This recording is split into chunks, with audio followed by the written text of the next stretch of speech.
and welcome to the Cope with This podcast. I'm Cope, and we're going to be talking about a topic that's very kind of hot topic right now. Not really controversial, I don't think, but it might be.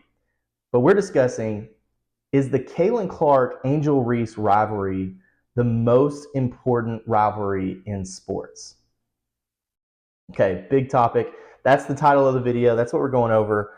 But I wanted to discuss first something that was from our last episode, episode number 1, where we talked about what defines an everything school. We talked about 6 schools: North Carolina, Ole Miss, Oklahoma, Tennessee, Texas, and Oregon. And we discussed, hey, if you didn't make the college football playoff, I don't think you should be determined to be an everything school.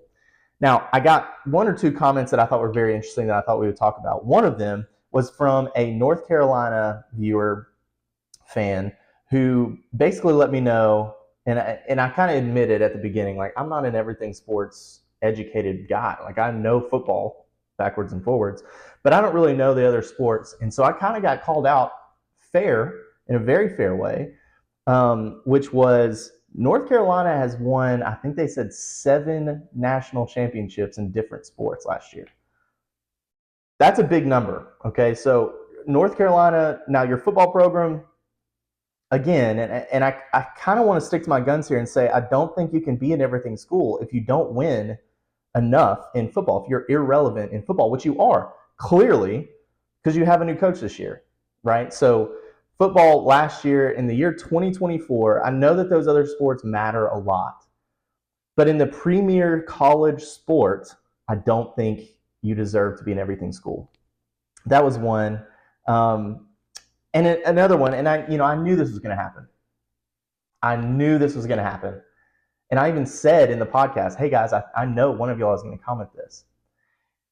And the comment was basically, in basketball, you have 68 teams that enter the tournament. In college baseball, I don't know how many teams it is. It's a lot. It's more than 12, that's for sure. And so their contention was, you can't say that they're an irrelevant school if they didn't make that 12-team playoff. What's the limit, is what they said. And to that I would answer, well, college football is broken right now. It's broken. It's been shattered. It's been stepped on and kicked for the last 4 years. The 4-team playoff, I think, was basically just a palate cleanser to get us to hate that it's only 4 teams so that they could expand the playoff and make more money, which I understand. I mean, if you're a network, or if you're the NCAA, or if you're the SEC or the Big Ten, you want that money. You want that money to come in. But college football is broken right now. And so the real answer to that is, yeah, it should be New Year's Six bowls. Did you make a relevant bowl? But those days are gone now too. And the other comment would be, man, college football is not like any other sport. That's the difference. When you talk about college football, you can't talk about it like it's baseball or basketball. You can't talk about it like that. Because football, there's really 1 or 2 teams that you could say, hey, these are the eventual national champions in football. Now that world's changed a little bit over the course of the last few years, and you could make an argument that the playoff is a good thing. That's going to be a topic of a video here soon. But I don't think you can, personally. I think college football is broken right now. They made too many changes all at once. And the changes that they did make were bad for the sport. The transfer portal is bad for the sport. It's not only just bad for the sport, it's bad for the culture of our country.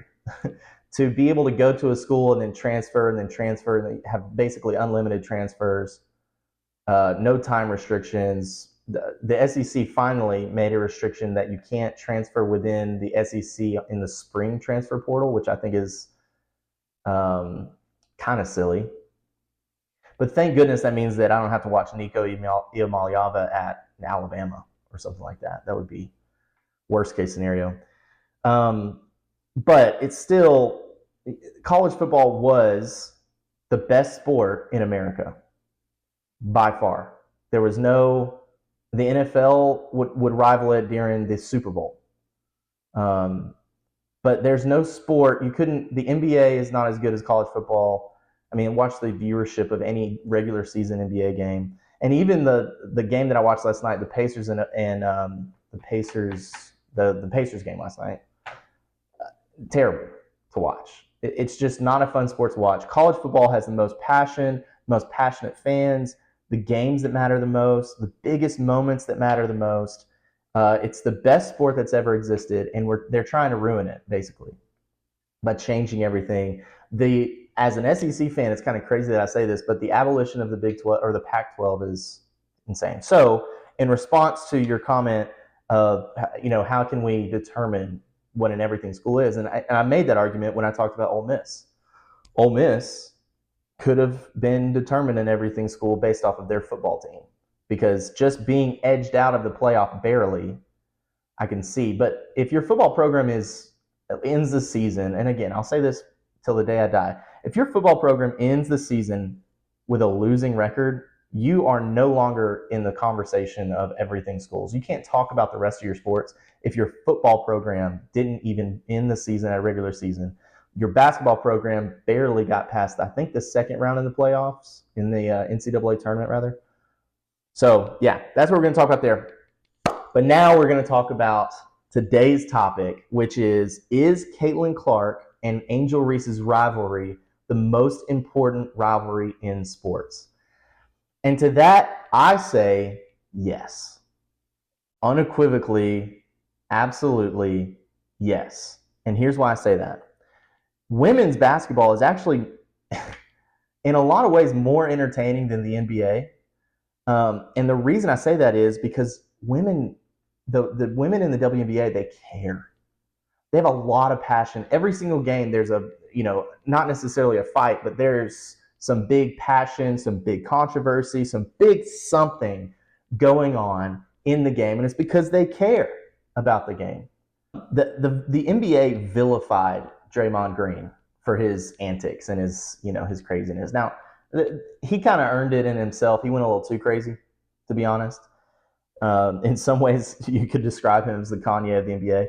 But he went a little too nuts, and it's just outside that Overton window of what is allowable, entertaining craziness and what is not. And Draymond Green, I think, went a little too far a few times. I mean, punching people in the face is, what are we doing, And he didn't do that, in my opinion, because he cared. He just did it to be entertaining.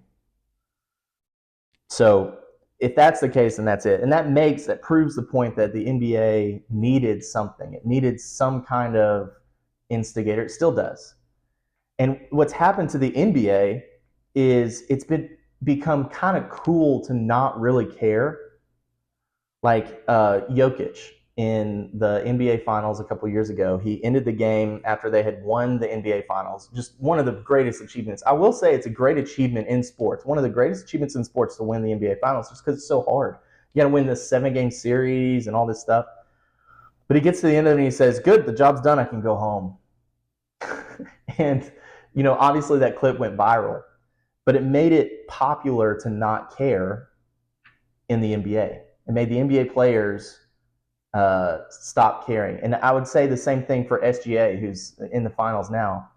SGA is like the most white bread, blank faced, nothing kind of passion player that you can watch. He's very not entertaining to watch because he doesn't have any kind of expression. He's not very passionate. It doesn't seem. He obviously is. He's an incredible basketball player, but he's not passionate about the sport. And so that's why I think this rivalry with Caitlin Clark and Angel Reese might be the most important rivalry in sports. For one reason, it's because it would make being passionate about the game you're playing cool again, for especially young athletes, where you're out there, you're getting after it, you're talking trash, not just to talk trash, but to get in the other person's head because you want to win, right? That's the whole goal, is to win. And so that, Larry Bird, there's so many clips. I've got a ton of Larry Bird clips coming up on my algorithm right now. I don't know why. But Larry Bird would always talk so much trash. And he looked kind of boring potentially, but then he would go out there and just ball, right? He would ball. There's so many clips of these NBA players say, "That's a bad white dude," because he would go out there and he would ball. And it's the same thing with Jordan. He cared. He was so competitive, and he had this deep-seated competitive nature where he would go and win games. Even like on the golf course, he would get passionate and angry if he lost. And so that's the feeling, that passion, that competitive nature is what's missing in men's basketball right now. But Caitlin Clark and Angel Reese might be able to bring that passion back in. So that's the one reason, the passion, right? They got a lot of passion in it. I got another reason why it should be. Because when you look up, and I did this just a second ago before I got on here, I looked up female athletics rivalries, right? So any rivalry in female athletics, the first thing that came up was a tennis rivalry. Okay, and this was in the 80s. Chris Evert and Martina Navratilova, excuse me. I'm not a tennis guy, obviously. I don't even know who these people are. I had to Google them, and they're the first people that came up. I don't know who that is, right? Because they're a tennis rivalry. And then you got another one here, Steffi Graf and Monica Seles in the 90s. I don't know if y'all knew this or not, but the 90s were almost 30 years ago at this point. We're coming up on, I mean, if it was in 1990, it would be 30 years ago, 35 years ago, right? So this is a long time ago. Now you have Serena and Venus, the inter-family rivalry. That's when I remember watching growing up. That was a good rivalry. And those two athletes, you know, they deserve to have their claim to fame. But Serena obviously was the most famous one. There was another one that was Serena and Maria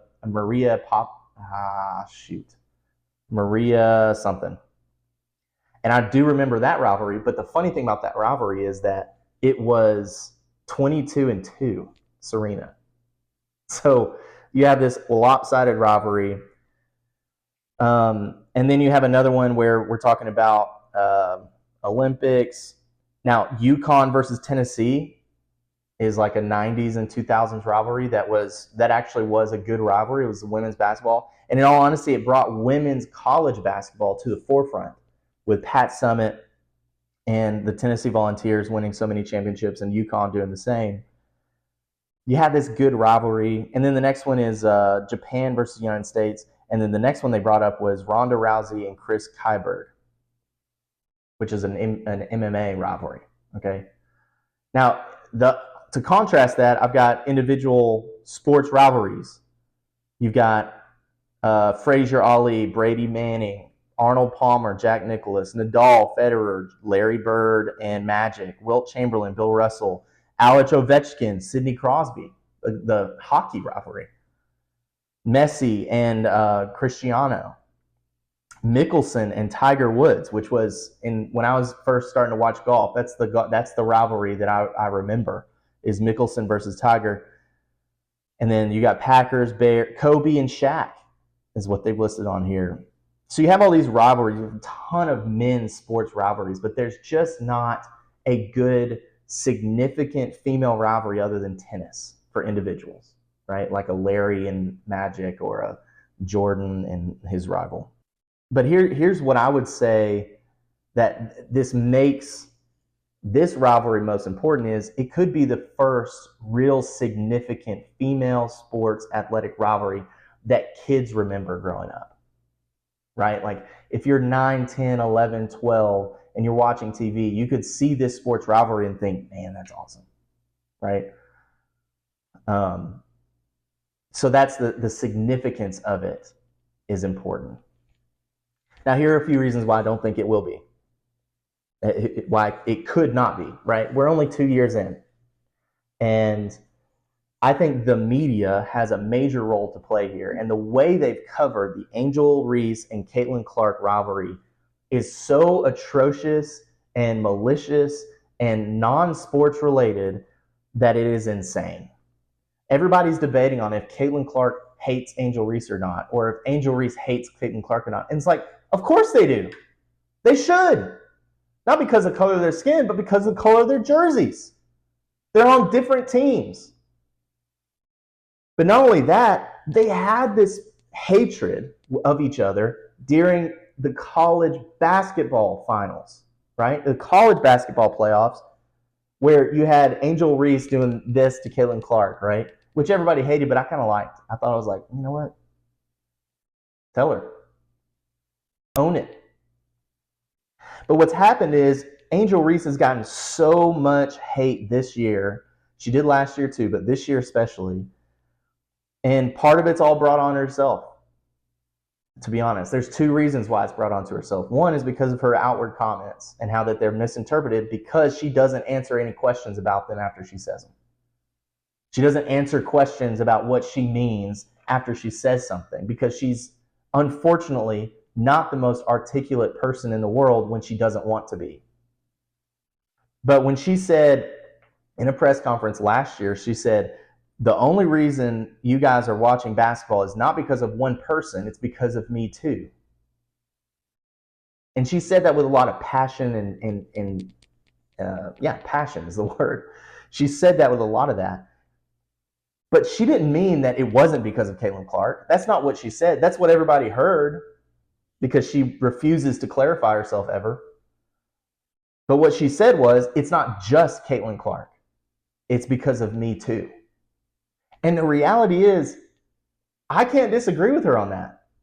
Because I guarantee you, if you were to look at the ratings of the Chicago Sky versus Indiana Fever game the other night, when this controversy started happening a couple weeks ago, then you would guarantee that game had more ratings probably than the rest of the WNBA games that night combined, or that week combined, or maybe even this month combined. And it was because of Angel Reese and Caitlin Clark were playing against each other. That's a big game, right? So you had a lot of big people coming out there. And that, you know, Angel Reese, she probably does get some racism. Let's just be honest about it. There's probably some racism out there where people are saying a lot of awful racist things, okay? But at the end of the day, the hate that she's getting is not only just because of what she says and that she does not articulate herself clearly after the fact. Because there's a lot of times where a player will make a comment and walk off mad, and then he or she will come back and clarify that statement. And then the controversy kind of goes away. But that one right there has stuck in Angel Reese's legacy for a lifetime. And here's where I think the potential of the rivalry could go. Unfortunately, right now, Angel Reese is not good at basketball. Right now, she's not having a good year. Everybody talks about her rebounds, but let's be honest about it, she's got matching rebounds and points for a reason, and it's because she puts up 2 shots for every shot she makes, and she luckily gets the offensive board on her own missed shot a lot, but that's why she has a lot of rebounds. The other night, she didn't score. I think she scored 3 points in the first quarter, missed probably 3 open layups, got blocked a ton. She's not good at basketball right now, but she has the potential to be extremely good. And what's crazy about it is, the other day I saw the Chicago Sky posted a promotional video for Angel Reese, which is basically all they do now. They posted a promotional video for her, and it was her making a 3-point shot, a wide open 3-point shot, where she basically had the ball. Nobody went to guard her because nobody thought she could make it. And then she made the 3-point shot. Now, there's a lot of big men in the NBA that are the same way, where you just don't guard them, and then they pass it off. But most NBA players, have a 3-point shot in their bag, especially if they know, if I'm up and at the top of the key, then I'm going to put it up. A lot of big men, in fact, most big men have that shot in their bag. But Chicago Sky, they posted that and they said, Angel Reese got another facet to her game. And it's like, yeah, she shot a wide open 3. There's nobody there. I think even the people in the stands weren't watching. Nobody was watching her. And so, yeah, of course, she makes a wide open 3. That's exciting. We shouldn't be bragging about that. And that's, in my opinion, an insult to Angel Reese, that we're celebrating the fact that she made a wide open 3 and nobody was even thinking about contesting her. And so to show that as a highlight is an insult to her. Not only that, but an insult to the rest of the WNBA, who has some immaculate 3-point shooters and mid-range shooters. And the thing that Angel Reese, all she has to do, this is the only thing that she needs to do to make this rivalry a real rivalry. Learn how to make layups. Learn how to get better at getting up under the basket and making a shot. If her shot percentage went up to the mid 30s under the rim, then we start to talk about, hey, this is a good rivalry. This could be a good rivalry. But if she can't do that, then this video is null and void, right? But I think she can, and the reason I think she can is because she did it in college. She was great in college. I don't know if many of you watched that, but this thing happening, she was great at college basketball. Now, also another thing, she won a national championship in women's basketball, which is a premier sport in college athletics. It is. It's one of the premier sports. Men's football, men's and women's basketball, top 3, right? People love basketball. Now, I might be a little biased because I live in Knoxville, right? We're big Tennessee women's Lady Vols basketball. We're huge fans of that. Pat Summitt literally has a statue on campus. And the name of the court is named after Pat Summitt, a women's basketball coach. So we love women's basketball in Tennessee. And so the example that I would give to you of a player who won a national championship and is having a different career than Caitlin Clark and Angel Reese, and had a different one, is Candace Parker. Candace Parker went from being the most famous person in Tennessee, to be honest, at the time. I mean, that was our claim to fame at the time, was Candace Parker. We loved Candace Parker. I still love Candace Parker. I think she's awesome. But then she went to the WNBA and fell into irrelevancy. Fell into irrelevancy. Why? Because the WNBA is the WNBA. Okay? And now you have Caitlin Clark. And she also, the other reason is, she didn't have a rival. I went to go find, and I really did. I tried to search it and find out who Candace Parker's rivalry was. And the first one I came up with was Gino, the head coach of the UConn women's basketball team. So Candace Parker's rival was a coach of a college team. That's the only one that we can come up with. But imagine a world where Candace Parker has a rival in the league who is crazy good. There's got a lot of passion in it. I think we would have been talking about that a lot more. And Caitlin Clark, luckily, has that in Angel Reese. Angel Reese could be an excellent rival for Caitlin Clark. And I got to be honest with you, there's a lot of people on both sides of this. And it's not racially divided either.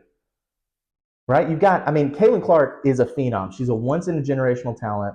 I've never seen anything like her. No one's ever seen anything like her, right? She shoots the 3 better than, almost as good as Steph. And she's coming out and she's popping these 3s from another zip code like it's nothing. She's dangerous in every single part of the court. She makes her layups when she's down there. And she's just a phenomenal player, okay? She makes everybody else on her team better. She makes her assists. I think she's got the record for triple doubles, the fastest in WNBA history. She's an immaculate basketball player. And I got to be honest, all she needs is that one person on the other side. And I'd love it to be Angel Reese. And honestly, it'd be great if it was somebody else. If somebody else popped up and wanted to be her rival, right? Right now, it's just Caitlin Clark versus the WNBA, because all the other WNBA players tried to give her an initiation, and it tried to, her rookie season just got fouled hard every play. And so you have Caitlin Clark. There's nothing she needs to do other than what she's doing right now to make sure this rivalry is good. Now, the one thing I will say about Caitlin Clark is she needs to speak out more. Now, she's not, because she's terrified of racism. She's terrified of being called a racist. She's terrified of what her words might allow other people who are racist to say. She's terrified of that. And so she doesn't say anything negative about players or anything like that. She doesn't engage in the Angel Reese debate, right? And that's something that our media has caused. So if we covered that without the racism, which you should, if you're a serious journalist, then you should cover that without racism, without inserting this racist stuff that Caitlin Clark's this racist person because she's good at basketball. She hasn't said anything. Now her fans, there are some fans that probably have said some really awful things to Angel Reese. And I think that hatred is stoked on by ESPN and the big conglomerates who are defending Angel Reese and then also blaming everybody who criticizes her that they're racist. And that's wrong. Because Angel Reese, again, is a great basketball player. She has the potential to be a great basketball player, to be a legend in the WNBA. But with the way it's going now, she's not. She's not there. And if you aren't serious and you don't actually watch the games, or if you don't actually pay attention, then right now she's not. But I think if she next year comes back after the offseason and focuses more on making layups and making sure she does the drills to make sure that she can hit a layup in open court, and even when she's blocked, because that's her job, if she can do that instead of just focusing on these brand deals where she gets Reese's and all these things and she gets all this clout without having earned anything yet, then she will come up and she will be that rival to Caitlin Clark. And we will remember it. Like, I don't think there's any doubt in my mind that this time next year, we're going to be talking about Angel Reese and Caitlin Clark. There's no doubt in my mind, because I think this season, you can see it in Angel Reese. When she does her press conferences, she's either going to be defeated and quit, which might be the case, or she rises to the occasion, gets way better at basketball, which she can do. She's done it in the past. She won a national championship. Gets way better at basketball and focuses primarily on basketball and not podcasts and all these other things, and focuses on basketball. If she can do that, then she could be a legend in the WNBA, and Caitlin Clark could be a legend in the NBA, and then those two could be the greatest rivalry in the WNBA history. And they also could continue to bring the rise of the WNBA. Now, the WNBA has been pushed nonstop on all sports, everything, right? It's the reason I'm talking about it right now. It's not because it's irrelevant. It's a very relevant sport right now. And it's because of Caitlin Clark. And I'd also argue it's partially because of Angel Reese. But here's the thing. There's the thing, and this is why I can confidently say, like, if Angel Reese learned how to play basketball better, then we would have a better rivalries, because there right now is a lot of different people who bet every single game that Angel Reese will miss her first shot. Every single game. And I think right now they're 6 for 6 in a row. The girl misses more shots than she makes, and that's where she gets all the rebounds from. Kudos to the rebounds. That's a massively important part of basketball. But if Angel Reese can improve this season and then next season come back and be an even better basketball player and get even better at making shots, then I do think the Caitlin Clark Angel Reese rivalry could be one of the greatest ones we've ever seen in sports, period.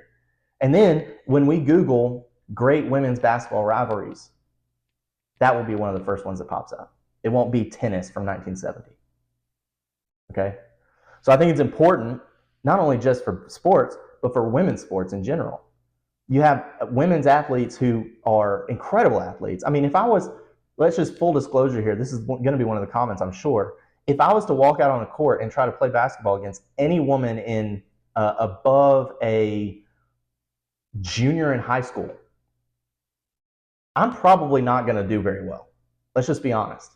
And I think there's a lot of guys that are, I think Clay Travis came out and he said, Angel Reese, you and me one-on-one, I'll give $1 million to your charity if you win. That's not serious, because he knows she's not going to do that. And I don't know Clay Travis's handling skills or his ball game, but I don't think you'd do well against Angel Reese personally. I really don't. I think Angel Reese actually would probably hold her own against Clay Travis, who's a 50-year-old man or whatever he is. But to be honest, right now, against the current competition that she's going against, which is arguably some of the best that's ever played, she's not doing well. And I'm tired of the fake news that she is. And I know I'm talking about Angel Reese a lot and not about Caitlin Clark, but it's because Caitlin Clark, she's already there. She's already one of the best in the league, and she continues to get better. Angel Reese had a big drop off from her first rookie year. This year, I mean, she's missing. I don't remember what her percentage is, but it's in the 20s. Her shot make percentage is in the 20s, and the girls, most of her shots are within the paint. This is another Chicago Sky post. Angel Reese in the paint makes a layup. It's like a big deal for them. I'm like, if this was a post about any other sport, people would be like, why are we highlighting this right now? And some people did say that. But if that girl if she can get a high percentage in the paint and she can start actually making those shots, maybe her rebounds will go down. Oh well, big whoop. But her rebounds will only go down because she's making the shots that she's putting up. That's what she could do to make this rivalry the most important one in sports. And I do think it's important because, again, I'm looking at the list over here. 4 out of the 6 things that came up were tennis from the 90s in women's rivalries. What are we doing? This is a great opportunity. And I think Angel Reese probably feels the way to that. And I hope that she can come up and actually get better at basketball. Because I want to hear that. I want to hear her chirping. I got to be honest with you. I want to hear her talking trash. I want to see her on the court talking trash and not getting up after getting fouled hard and get mad about it. That was such a non-controversy. I didn't even want to talk about it or bring it up. And then the fact that everybody was saying racist stuff and everybody around the WNBA, racism is bad. It's like, shocker, guys, it's 2025. We know racism is bad, okay? But let's stop making it about racism and let's get Angel Reese better at basketball. To make it all about Caitlin Clark is white and all the rest of the NBA is black, so Caitlin Clark is a racist. That's dumb. And it's low-minded, and it's designed by our global media to try to create divisions by race.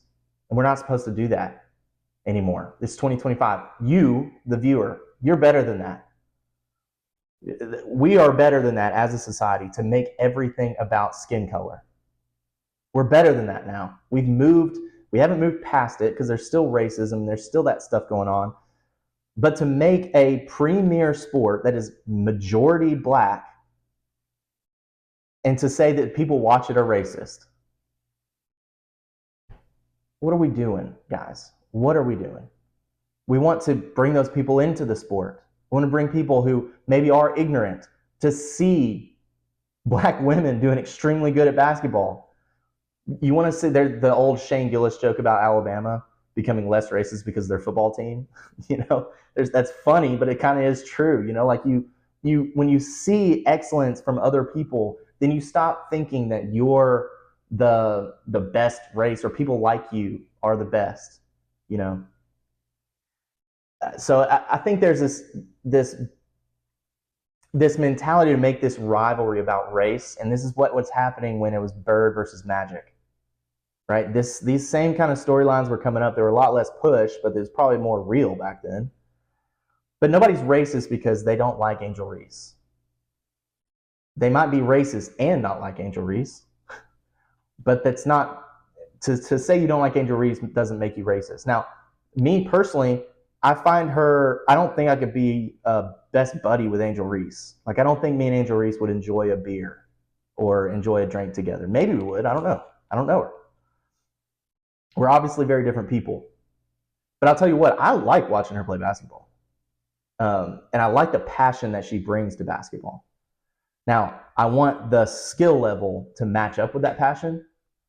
But the passion that she brings is bringing viewership, the controversy, the storylines that aren't about racism are great.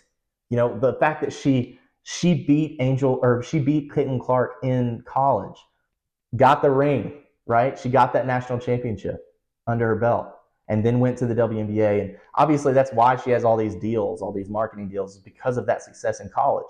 Now I want to see what she can do in the WNBA. This is her second year, and she's got a hardcore sophomore slump right now.